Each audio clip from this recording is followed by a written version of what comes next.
Hello, my soccer universe. My name is Roland and this is Football Talk. And in this episode, we're going to review all the midweek action with a huge focus on the Europa League that just started. But we also have a full round in Spain to review. We have a Coppa Italia round to review and two makeup games in Portugal and in the Netherlands. Honestly, I didn't pay any attention to the EFL Cup. It's a competition that I personally think shouldn't exist anymore.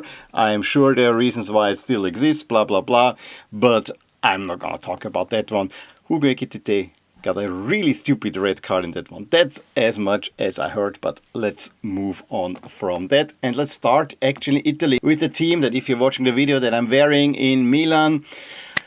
They had an easy one in the Coppa Italia already on Tuesday, winning against Lecce 3-0 at home, moving on to the next round where, as we will see, they will meet Lazio away from home. Milan, finishing rather low last season in the league, means that they have to start very early in the Coppa Italia because they don't have any European commitments.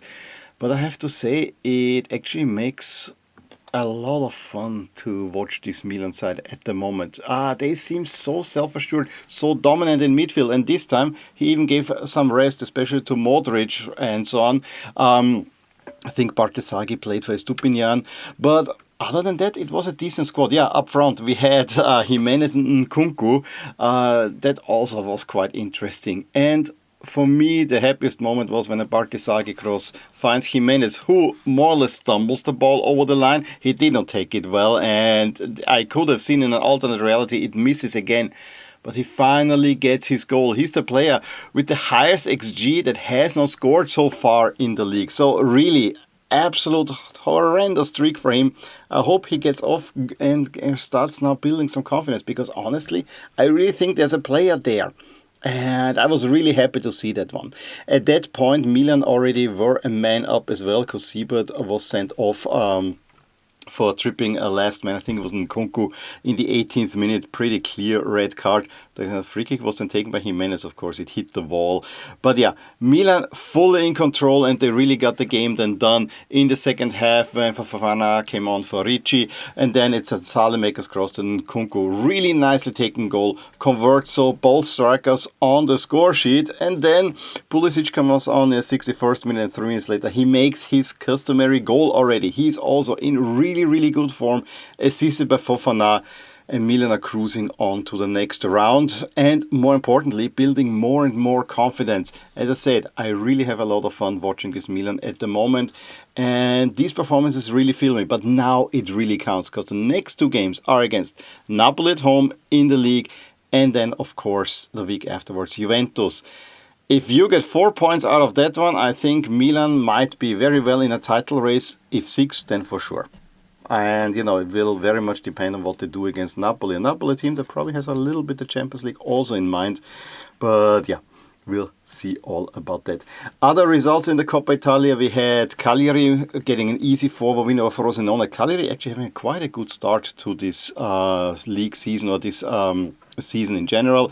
Udinese a 2-1 over Palermo, rather tight one. Palermo probably one of the favorites to get promoted. We saw talk already about Milan. Parma needed penalties to oust second tier Spezia, and Verona, playing in an awful grey jersey, were ousted by Venezia on penalties. So a little bit of a surprise there. Fun fact, Verona is in the province where Venezia is the capital, so it's actually Venezia the capital and not Verona, although Verona probably is the bigger club team, I would argue. And then we had Como easily over Sassuolo, we had Genoa 3-1 over Empoli, and Torino beating Pisa, also being a man up, did surely help there. As I said before, La Liga played almost a full round because the two Europa League teams already had to play in August. But I really don't like is that leagues are actually taking this Europa League break now to play a full round, especially the top leagues, is a little bit arrogant from that league, I gotta say.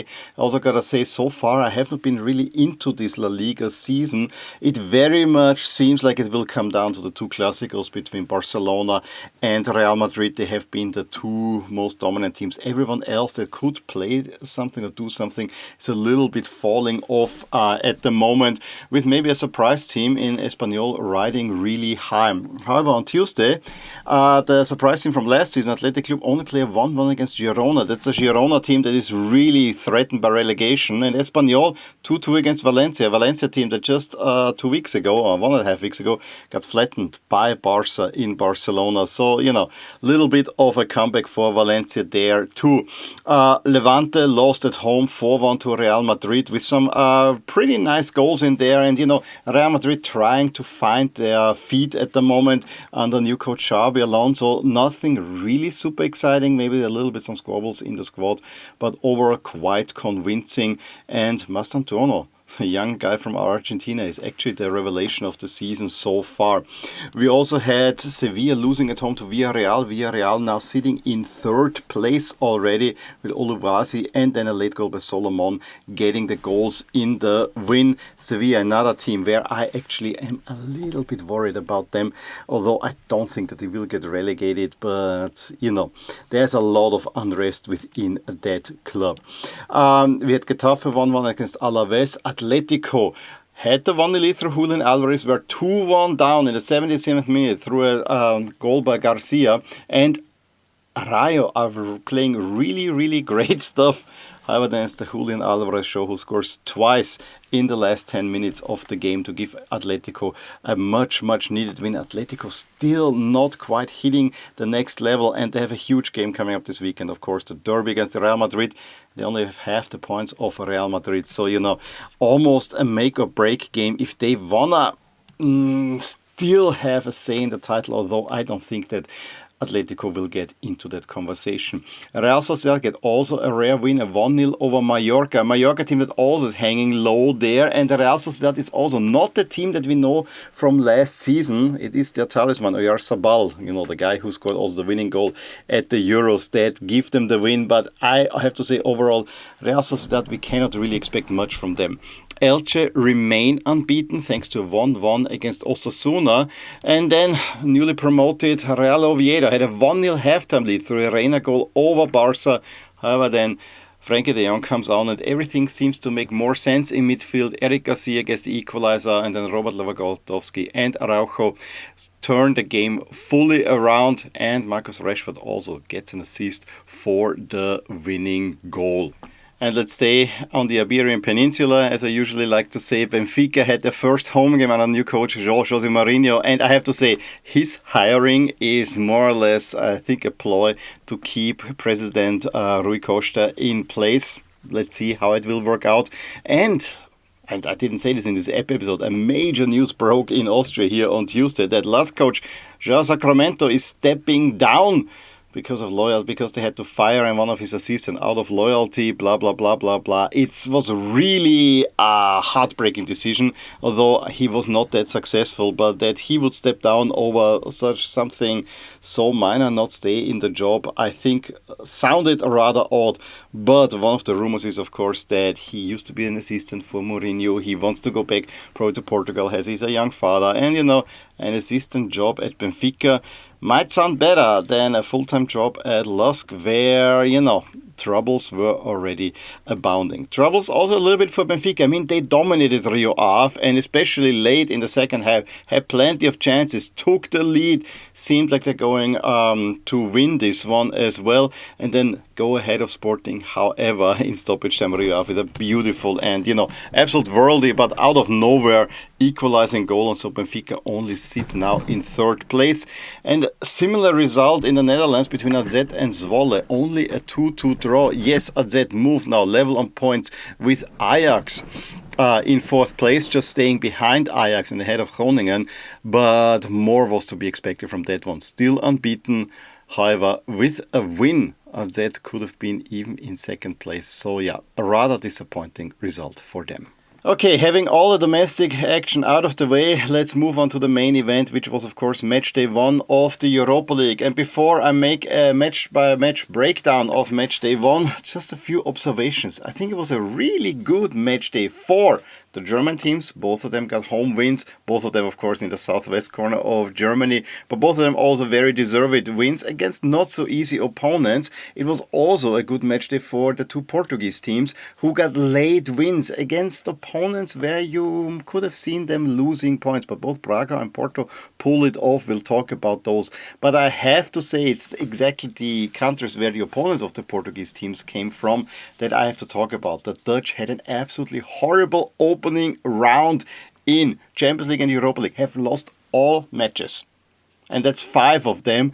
And I think they only picked up a goal and not much more either. So while the performances were probably not so bad and you were probably relatively close of getting a point here or there, it was not a good round for the Dutch, but we also have to look at Austria. 2 losses. Yes, Salzburg did have a good performance. We'll talk about that in a little bit.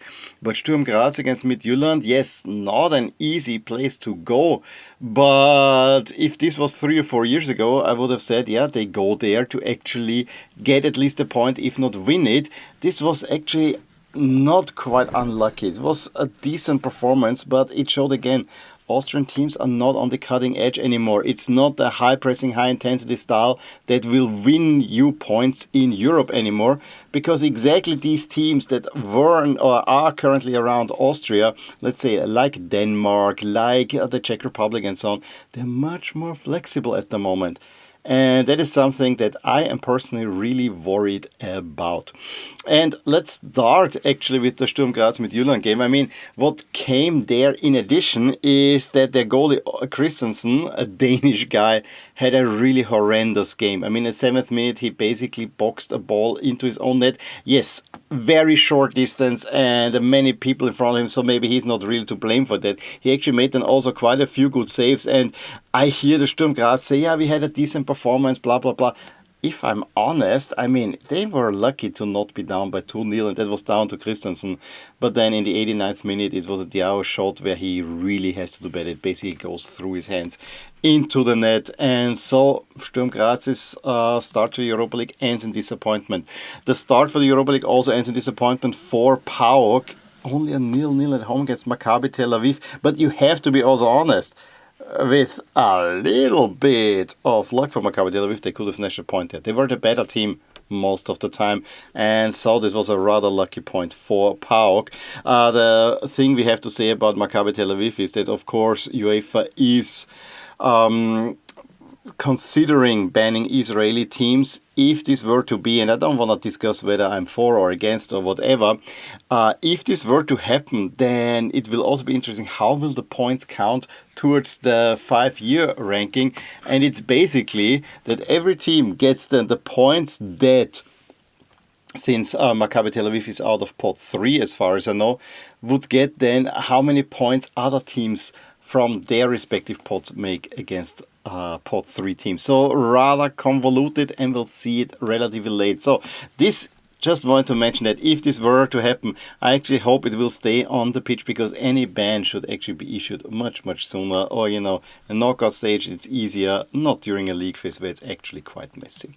Let's get to the best game of the entire evening. And I would say of the opening round, which was Betis against Forest. Those are 2 teams that I could very well see making a deeper run in this competition, given that Forest have kind of their maiden voyage in Europe, you know, ever since the good old days.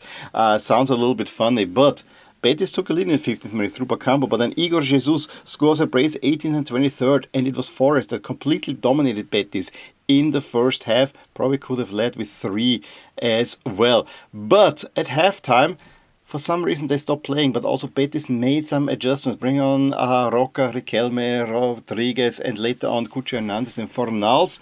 And then it's Roca who assists Antony, who of course celebrated wildly in the 85th minute, a point for Betis in a game where most of the time they were second best, but in the end they deserved that 1 point as well. And can I just say, I absolutely loved those Forest jerseys. They looked absolutely wonderful.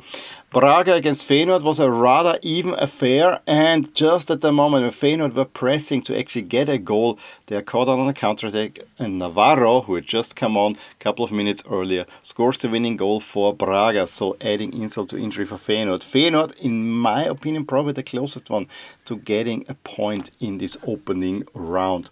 We also had Cervena Zvezda getting a point at home to Celtic. Celtic. Celtic, probably the better team, took the lead through Iheanacho in the 55th minute. However, then it's Arnautovic, their new signing, Austria's own, that gets the equalizer in the 65th minute. But I have to say, maybe a little bit of a lucky point for Crvena Zvezda out of this one. Their Croatian neighbors, Dinamo Zagreb, a 3-1 over Fenerbahce. A little bit surprise result in his former Rapid striker from last season, Dion Bellio, who everyone said, he's not scoring. He scored a brace here. And they win 3-1. He opens the scoring. He gives them the go-ahead goal in 50th minute. Szymanski in the 25th had leveled the scores at halftime, more or less. Freiburg took on Basel, and if you didn't know, this is the closest away game the Basel will have all season. No other opponent in the Swiss league is as close as Freiburg. I mean, Basel sits right on the German, Swiss-French border, so it's not that much of a surprise. And then, in addition, the Ultras of Basel actually made their tifo where the Ultras of Freiburg usually do their tifos. So, rather interesting stuff. You know, maybe there's some collaboration going on, whatever. It was definitely an interesting game, great atmosphere. However, it was Freiburg. It was much the better team. Osterhagen, Eggestein. The Eggestein goal looked a little bit fishy in the 57th minute. Gave them a 2-0 lead. Yes, Otele late on. Made it a little bit more tight. But overall, I think Freiburg were good for those 3 points. As I said, German teams off to a good start. A surprise came in Malmö when after 23 minutes, Ludogorets, the Bulgarian champions, led 2-0 already through a Stanish penalty, fully deserved penalty, and Biele in the 23rd minute. It's then Jonsson who pulls one back in the 78th minute, but Malmö cannot find an equalizer. And Roma, another favorite in this campaign, get a fully deserved 2-1 win at Nice. They already had an opening goal through Mancini, correctly disallowed for offside. They did not really only jumped as high as they could. Let's put it this way. But Ndicka in the 52nd minute opens the scoring, and then Mancini in the 55th gets the 2-0, and then they actually let it slide, gave away a stupid penalty. Moffi pulls one back, and then there were some nervy moments. But in the end, I think Roma playing in their beautiful third kit, you know, the white one with the green collar. Would have loved to at least have seen it, if not bought it. But you know, it is what it is. Absolutely gorgeous shirt, I gotta say. Although, should have been a red collar. Then it would have been even better. Be it as may, Roma get the 3 points to get their campaign off to a good start. Then on Wednesday, the Go Ahead Eagles have also their first European match in a very, very long time at home to FCSB from Romania, and it's the Romanian champions that get the win because they're just a little bit more used to European action. They actually had a good Europa League campaign last year, although they really should have been gone out to my team LASK, but that's a different story. That's where all the trouble started for LASK. Honestly, FCSB. That's the reason. Mikulescu in the 30th minute opens the scoring, and the Go Ahead Eagles tried to get the equalizer, but FCSB, as I said, very seasoned team, got the job done, got the 3 points. So again, no points for the Netherlands. The win for Lille, though, was a whole lot more lucky. Bran came to Lille and dominated the first half. I mean, there was barely any chance for Lille. Bran even hit the post and would have well deserved to go ahead. That then Igaman in the 54th minute gave Lille the lead. Was a little bit against the run of play at that point. However, shortly thereafter, Holm and Magnussen managed to combine for an equalizer. Lille then, I think, hit also the woodwork once, and then they brought on the big striker, Olivier Giroud, and in the 80th minute, Olivier Giroud rises above everyone. That guy, you know, at Milan, he was already seen as being a little bit out of sorts. He did not do well in MLS. He really has a good impact at Lille this season, and he gets the winning goal. And Lille are off to a good start, although that was a rather lucky win overall. Then another big game, if you would like to open, again involving an English team, Aston Villa taking on Bologna. Last season in the Champions League, Aston Villa won 2-0. This time it also seemed going this way. Bologna on the first half, not really good. McGinn with a nicely placed shot. I mean, it was great shooting technique. However, the way the shot went, it could have been a little bit more pleasing. But got them the deserved lead. Then second... Before the half, I mean, Bologna were lucky to not be down by 2, and especially once they gave away a penalty that Wittig really took down, I think, Ollie Watkins. Ollie Watkins steps up himself, goes down the middle. Skorupski has his legs there. I absolutely love when penalties down the middle are saved, because we have to go back to the old ways. Pick a corner. high, preferably, but modern penalty taking, game's gone. No, I'm not gonna start that discussion. I know that evolution is a necessary part, and people have figured it out. Bologna maybe a little bit unlucky, Castro hitting the woodwork at one point, but overall Villa good for the 3 points, I would argue. Ferencváros saved a point at home against Viktoria Pilsen, who had a 1-0 lead through Durosinmi in the 16th minute. Then Ferencváros were reduced to 10 men through to a yellow-red card, and still Pešić in the 94th minute gets the equalizer out of desperation. I gotta say, there's something about the Viktoria Pilsen jerseys that I actually do like this season. Quite interesting. A very eventful game, although featuring only one goal between Rangers and Genk. Genk without former LASK goalie Laval, who had suffered a slight injury.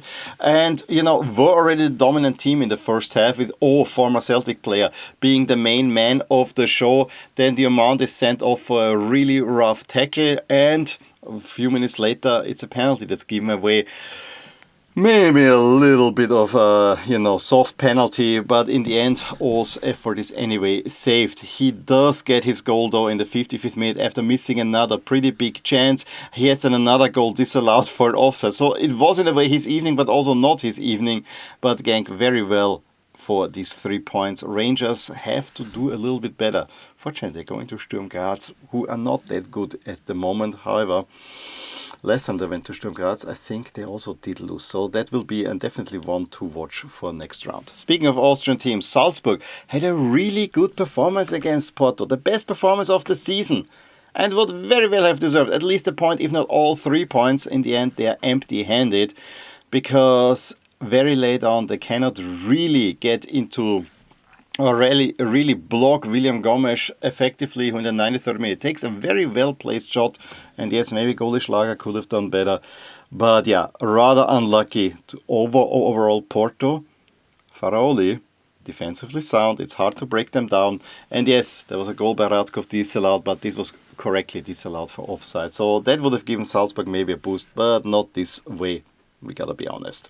Stuttgart fully dominant over Celta Vigo. Those Celta Vigo jerseys also really nice. There's a third jersey that I think with the centenary logo or something. A really nice jersey, I gotta say. Great name set as well. But the performance by Celta, I mean, they were only there to get a point out of Stuttgart. It was just too little, way too little. And so in the second half, Stuttgart then take the Liburni and El Khanusa. And I think there was one goal in there where I have to say that didn't look good. I think a second where El Khakanous was just lobbing the goalie out. Or was this the first one? I'm a little bit mixing up things. When you watch so many highlights and everything, it just gets messed up. Borja Iglesias, though, in the 86th minute, pulls one back, and then there were some nervy moments, but Stuttgart hang on. Can I also say something about the Stuttgart jerseys? FD UEFA rules. I mean, Stuttgart is known for their red chest band, but in order to make the number more legible, the chest band on the back has to be in light red. It looks awful. And this would be such beautiful jerseys, especially, it was already last year in the Champions League. They looked even better, but yeah, this is something I just didn't like at all. Utrecht. Actually, I have to say, Utrecht is probably the team from the Netherlands that would have deserved definitely more. Not Feyenoord. Utrecht actually were the better team against Lyon. However, they have Taylor Tessman, and, late on they bring on some better players, and so Utrecht, not a very seasoned European side. I think I can't remember being them in the group phase. I'm sure they have been at one time, but it's they usually go out in one of the qualification rounds. So it's actually a big thing that they are in a league phase, but they probably should have taken the lead. But yeah, it's Lyon who gets home with the 3 points rather surprisingly. But a little bit like Lille, French teams having a bit of luck. And then another stunner, Panathinaikos, a team that I think hasn't won in the Greek league so far, go to Young Boys. Yes, it's a Swiss team, okay. Young Boys probably not as strong as they have been a couple of years ago, unfortunately. As I said, there's a huge fan relationship between Young Boys and LASK, but it fell apart for them from 10th to the 19th minute. Panathinaikos strike 3 times. Widerski opens the scoring. Then just 3 minutes later, Saruri adds one more. And then he's also taking advantage of a really bad save by the young boys goalie. Janko pulls one back in the 25th, so it looked a little bit better. But then Saruri again gets a goal in the 68th minute. He's the big star. And Panathinaikos off to a good start. So let's look at all the expected standings based on this. I mean, probably not much has changed, but Villa is still the top team. But it's Roma now in second place ahead of Lyon and Porto. And Forest pulling a little bit down because they dropped points at Betis. Is still a really good result. But it's so tight, and we see this already, that we only had 2.7 goals, meaning the Europa League is level. And that makes it a rather exciting competition. So it's very level, and dropping points can actually shift things around in a major way. I usually, and let's see first, before we look at the bracket that I want to go to, let's look at the bubble. I mean, at the moment, Feyenoord is on the way, falling out. Nice, Basel, Brann, just about in. But Viktoria Pilsen, PAOK and Crvena Zvezda might actually also have a say in there. Too early to say. The two Austrian teams, not performing well overall. As I said, it's usually nice to look the table in terms of the bracket, and again, in the line, everything can be exchanged, but if it was perfectly sorted, that the first place gets the one spot and so on, then we would see here that actually quite an interesting one, Celta, Ludogorets and Aston Villa in the top left, Brann, Panathinaikos, Freiburg. You would expect Freiburg to come out of there as well. Then on the other path, we would have Roma, Midtjylland, Celtic. Roma, Celtic, I think could be a tight one. Roma have to go to Celtic anyway.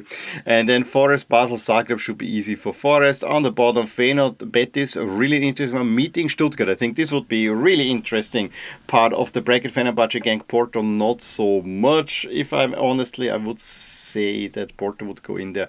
And then we have Nice, Braga, Lille, so potentially a French duel. FCSB, Bologna and Lyon also sounds interesting overall. So this is a potential tournament bracket that we could see based on the standings, and yes, if the draw falls one way or another. Most interesting probably is who are now the favorites. Did anything change there? I mean, Villa still stay top. I mean, as expected, Roma in second, Porto third, Forest fourth. Sounds about right. I would actually, given what I saw from Forest, I would actually rank them in third. Porto will be a team not scoring many goals, but also not conceding many. So let's see where this will go.